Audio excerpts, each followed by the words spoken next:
Bonjour et bienvenue dans la vidéo numéro 62 pour les 3e D. On attaque le nouveau chapitre, le numéro 4, les fonctions. C'est de loin le chapitre le plus important de toute l'année, puisqu'il va servir pour l'année prochaine et pour l'année suivante. Mais vraiment tout le temps, tout le temps, tout le temps. Il y a 60 points l'année prochaine sur ça et 60 points à l'examen pour ça. Donc il faut vraiment, vraiment maîtriser. C'est pourquoi mon grand 1 est une introduction. Ça va être une introduction très longue avec plusieurs activités pour vous laisser une chance de bien comprendre de quoi on parle. Alors, vous avez un polycopié. L'activité numéro 1, fonction définie par une courbe. Alors ça, vous écrivez dans la théorie. Bien sûr, vous n'avez pas besoin de recopier l'énoncé. Alors, les activités vont servir à vous aider. Si à un moment, vous ne savez plus de quoi on parle, vous reprenez les activités, vous les relisez une fois. Et en théorie, ça devrait éclairer vos difficultés. Alors ici, vont être très importants, pas seulement les réponses aux questions, mais aussi tout ce que je raconte en parallèle. Donc là, tout ce que je dis, je vais tout doucement mettre les notions de vocabulaire qui sont importantes. Donc accrochez-vous bien et écoutez bien aussi ce que je raconte. Alors, activité numéro 1, donc fonction définie par une courbe. Vous avez une courbe, ça je crois que c'est clair, et on nous dit qu'on relève les températures extérieures en fonction du temps. Et on a déjà le mot fonction.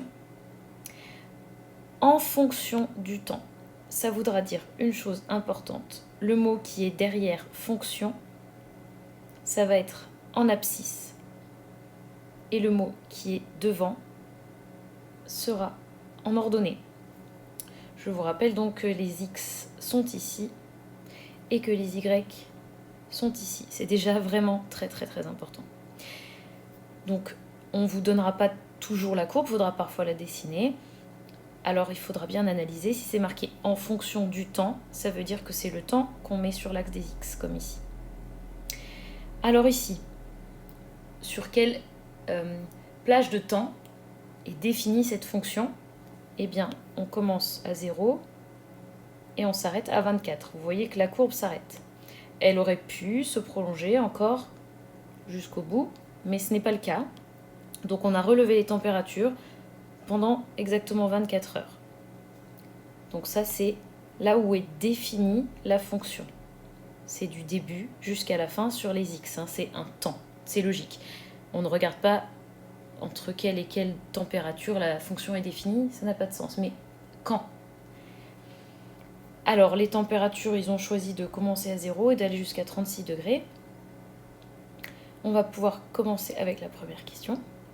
Quelle était la température à 5h, à 9h, à 12h, à 15h, à 19h? Donc vous écrivez les réponses dans votre théorie. À 5h, il faisait. Et on va regarder la courbe pour trouver la réponse. Si on nous demande quelle était la température, ça veut dire que notre réponse se trouve sur cet axe. Et on nous propose une certaine heure, donc ici 5 heures. Ça veut dire que je cherche le 5 sur l'axe des X et que je regarde à quel endroit je rencontre la courbe.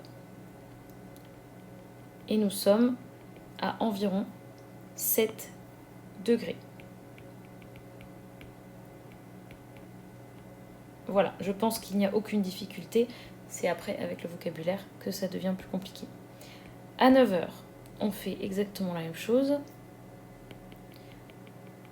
Je regarde 9 sur l'axe des abscisses et je regarde à quel moment je rencontre la courbe sur l'axe des ordonnées et j'obtiens 12.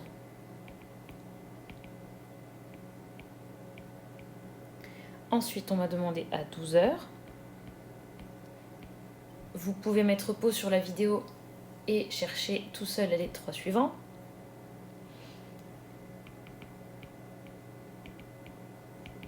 On avait environ 33 degrés.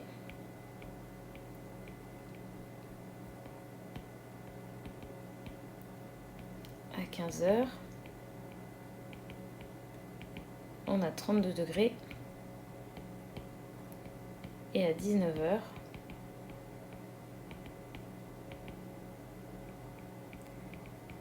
environ 19 degrés. Donc j'espère que vous avez tout compris pour l'instant. Deuxième question. À quelles heures la température était-elle de 10 degrés? Pourquoi y a-t-il un S entre parenthèses? Parce que on se demande si ça ne pourrait pas arriver plusieurs fois. Alors 10 degrés, je vais me placer cette fois sur l'axe des Y, ici. Et on me demande à quelle heure c'est arrivé. Donc je vais regarder là où je rencontre ma courbe. Est-ce que ça continue là-bas? Non, mais bon, je vais tracer jusqu'au bout. Hop. Il y a deux endroits. Il y a une fois à 1 heure et une fois à 8 heures. On va écrire cette phrase.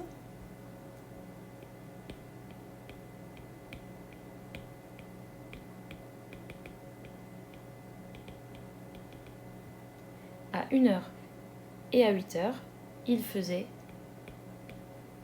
10 degrés Celsius. Alors vous voyez, on a eu deux réponses possibles. Est-ce que ça aurait été possible dans la première question d'obtenir deux réponses? C'est-à-dire, par exemple, à 9 heures, il faisait 12 degrés et 24 degrés. Non, c'est totalement impossible. Donc, c'est ce qu'on va retenir sur les fonctions en général. Si je pars de cet axe-là, il n'y a qu'une réponse possible pour rencontrer ma courbe. Si par contre, je pars de cet axe, il peut y avoir plusieurs réponses possibles. Ok? Donc là, c'est facile parce que c'est une histoire de temps et de température. Malheureusement, plus tard, il n'y aura ni temps ni température, ce sera X et Y. Mais il faudra toujours retenir que si je pars des Y, je peux trouver plusieurs X. Par contre, si je pars des X, il n'y a qu'un seul Y possible. Donc j'espère que jusque-là, tout va bien. Troisième question, vous pourriez la faire tout seul. Mettez pause sur la vidéo. À quelle heure la température était-elle de 30 degrés? Donc on va se placer sur l'axe des Y à 30 degrés et on va regarder où on rencontre la courbe. Et encore une fois, il y a deux possibilités. À 11 heures, ça va arriver, et un petit peu avant 16 heures. Donc on a deux possibilités. À 11 heures et à environ 15h45, il faisait 30 degrés. Question numéro 3. Quelle a été la température maximale? À quelle heure cela s'est-il produit? Alors, un maximum de température, je pense que c'est assez évident pour vous. Vous regardez là où la courbe est le plus haut et on cherche le maximum de température. Donc la réponse, ça va être 34 degrés. Et à quelle heure cela s'est-il produit? Donc il faut regarder le X qui correspond. Et on peut répondre à la question. La température maximale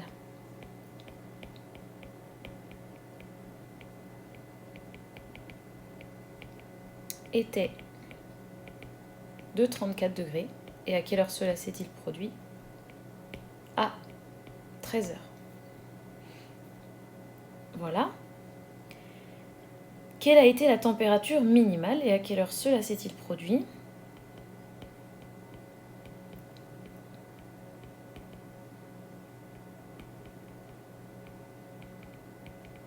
Là, vous pouvez mettre pause sur la vidéo et le faire seul aussi.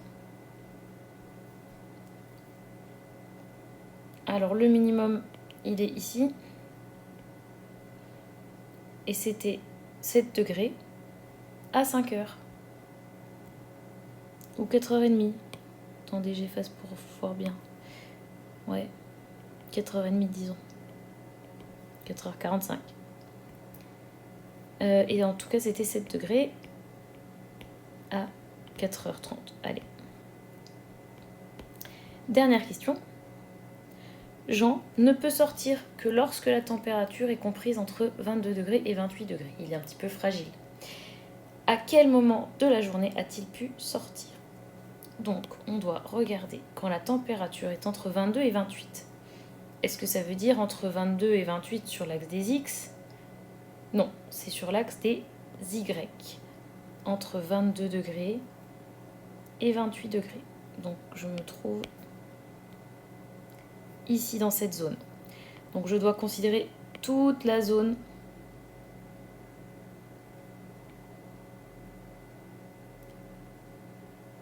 entre 22 et 28 degrés. Alors, à quel moment cela arrive-t-il? Donc, on doit regarder les heures qui correspondent. Donc, de ici jusqu'à ici. Et également de ici jusqu'ici. Alors, on va prendre les X qui vont avec. Je vais prendre une autre couleur.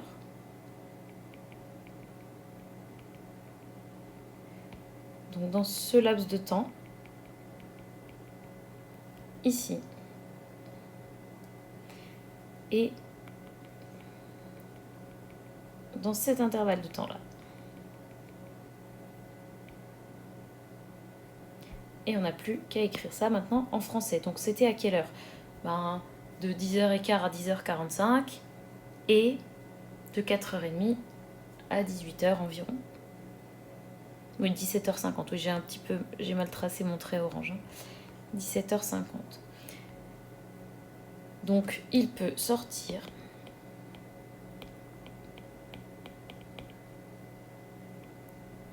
de 10h15 à 10h45 et de 16h15 à 17h50 environ. Alors, on a répondu à toutes les questions. J'ai fait un peu de bazar sur mon graphique. Donc, vous avez compris, je pense, comment lire un graphique. N'oubliez pas qui sont les X, qui sont les Y. Ce qu'il faut retenir, c'est, si je pars de l'axe des X, il n'y a qu'un Y possible qui est associé. Si je pars de l'axe des Y, il y a plusieurs X qui sont possibles pour être associés au Y. Quel est l'inconvénient des courbes? C'est justement ce que je vous ai dit en écrivant la question 5. C'est que, ici par exemple, mon trait n'était pas très précis et c'était compliqué à lire. Donc le grand inconvénient des graphiques, c'est que si ça ne tombe pas sur un carreau, c'est compliqué à lire. Mais sinon, c'est très pratique pour trouver par exemple le maximum. On a juste à regarder rapidement le dessin pour avoir une idée. Alors, on va voir maintenant dans la prochaine vidéo l'activité 2. Et cette fois-ci, on va définir une fonction à l'aide d'un tableau. Rendez-vous tout de suite dans la prochaine vidéo.